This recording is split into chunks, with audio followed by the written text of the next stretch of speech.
Halo guys, welcome to my channel. Kembali dengan saya Raka, hanya di Alternative Channel. Channel yang selalu membahas hal-hal menarik di seputar kita.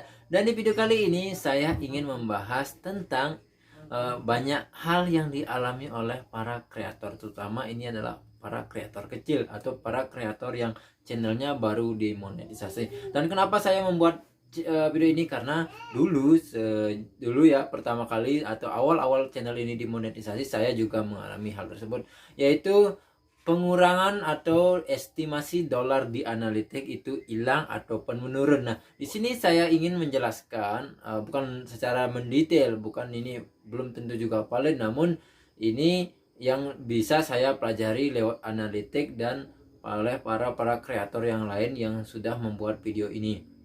Ya, namun tidak sepenuhnya, karena banyak pertanyaan yang seperti ini juga dijawab oleh nyeleneh atau para kreator itu tidak mendapatkan jawaban yang semestinya mereka tanyakan ya. Karena bagaimanapun juga kita sebagai kreator kecil itu mungkin banyak yang masih awam tentang analitik YouTube, melainkan kita bertanya kepada kreator-kreator yang sudah lebih dulu berkreasi, atau namun banyak daripada mereka memberikan jawaban tidak sesuai apa yang kita butuhkan. Nah, di video kali ini saya ingin secara sedikit berbagi pengalaman kepada teman-teman yang mungkin masih saat ini masih mengalami hal tersebut ya, dan juga hal baru yang sudah diperbaharui oleh YouTube itu sendiri akhir-akhir ini, sekitar 2 sampai 3 bulan yang kemarin lewat ya, itu sudah diperbaharui prosesnya, yaitu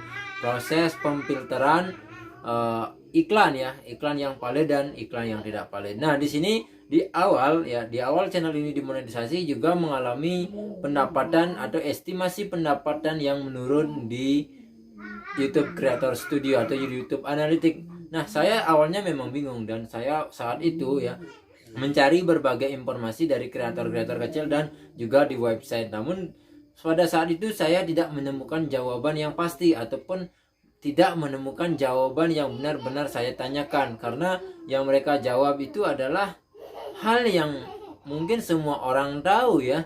Itu yang jadi masalah pada saat itu. Namun saya tetap waktu itu tetap tegar ya, tidak menyerah juga di YouTube walaupun penghasilannya sedikit, itu pun hilang lagi. Nah, kemudian saya seiringnya dengan waktu juga nanti saya nanti saya tampilkan di sini trepek ketika estimasi dolar saya hilang itu beberapa hari ya, itu hilang, saya nggak tahu kenapa, dan akhir-akhir ini saya juga menemukan jawaban itu ya. Nah, jawaban yang pertama saya temukan itu adalah terjadinya kita mengklik iklan itu sendiri, atau kita menonton iklan itu sendiri dengan akun yang sudah dimonetisasi ya, atau akun kita sendiri yang kita sudah dimonetisasi itu. Jadi ketika kita mengklik iklan atau menonton video keluar iklan dan lewat akun kita yang tempat kita berkreator itu, jadi itu adalah termasuk iklan fiktif, iklan curang ya. Karena itu YouTube sendiri sudah membuat peraturan tentang hal tersebut, bahwa hal tersebut dilarang. Jadi ketika YouTube melakukan pemfilteran di akhir bulan, biasanya kalau dulu tuh di akhir bulan ya, di akhir bulan akan muncul iklan yang fiktif atau iklan yang ilegal ya. Jadi itu akan membuat estimasi pendapatan kita akan berkurang. Jadi iklan dibatalkan oleh YouTube dan uangnya kemungkinan kembali oleh para pemasang iklan. Terus yang kedua yang membuat pendapatan kita hilang, yaitu video kita ditonton kurang lebih atau kurang dari 30 detik. Ini juga dapat menyebabkan pendapatan kita atau iklan yang muncul tidak menghasilkan apa-apa, karena video kita itu hanya ditonton 1 detik hingga 30 detik ya. Jadi itu tidak layak untuk mendapatkan iklan ya, atau tidak layak mendapatkan pendapatan, karena dulu YouTube sempat merubah peraturan monetisasi, yaitu ke yang dulunya kita harus mendapatkan 10.000 view tanpa melihat subscriber, kemudian berubah menjadi 1.000 subscriber dan 4.000 jam tayang. Itu karena dari tuntutan para pemasang iklan. Jadi seperti itulah. Jadi video yang ditonton kurang dari 30 detik itu iklannya akan dibatalkan. Jadi walaupun di estimasi awal itu akan tetap muncul pendapatannya, namun di saat YouTube memfilter di akhir bulan itu biasanya akan muncul bahwa iklan itu harus dibatalkan dan uangnya dikembalikan kepada pengiklan.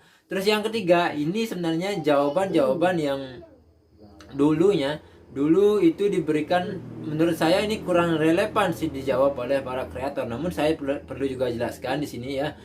Ya, karena dulu itu sekitar 2019 itu sudah mendapatkan jawaban seperti ini. Jadi saya rasa ini kurang relevan, yaitu estimasi pendapatan kita 28 hari terakhir. Tentu saja itu akan berbeda dengan 28 hari dari kemarin. Sekarang 28 hari terakhir dari sekarang dan 28 hari kemarin itu jelas tentu berbeda. Kadang trafficnya naik dan kadang trafficnya turun. Itu menurut saya itu bukan jawaban yang tepat untuk dijelaskan dalam video seperti ini ya. Dan kemudian yang selanjutnya yang kemungkinan saya jelaskan, yaitu adanya teman-teman, misalnya dulu saya pernah melihat channel yang udah gede ya subscribernya mungkin sekarang udah 100.000, menyarankan teman-teman untuk ikut sebuah aplikasi untuk mendapatkan view cepat naik ataupun subscriber cepat naik.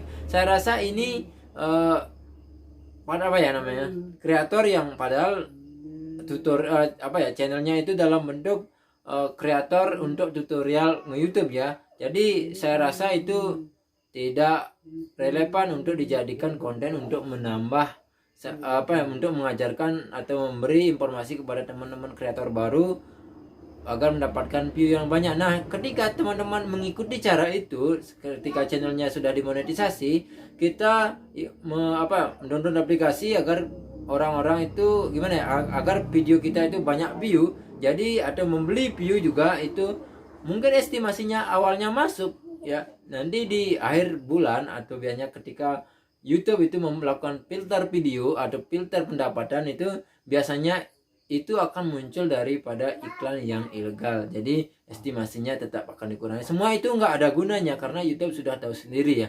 Jadi kita cukup membuat video dan ditonton oleh orang. Berapapun muncul iklan yang pada yang ditonton oleh iklan berapapun muncul iklan ketika video kita ditonton orang, itulah hasil daripada jerih payah kita, itulah rezeki kita yang kita dapatkan. Jadi kita nggak usah memaksakan dengan menggunakan cara-cara yang di luar ditentukan oleh YouTube. Oke, sepertinya cuma itu yang bisa saya share kayaknya di video kali ini. Semoga teman-teman bisa paham dan semoga saja teman-teman bisa memahami atau mempelajari lagi ketentuan-ketentuan yang sudah ditentukan oleh YouTube, apa yang bisa kita lakukan, apa yang bisa kita tidak lakukan, agar teman-teman itu tidak dirugikan oleh perbuatan yang tidak sengaja kita lakukan karena kita terlalu berambisi untuk mendapatkan viewer yang tinggi.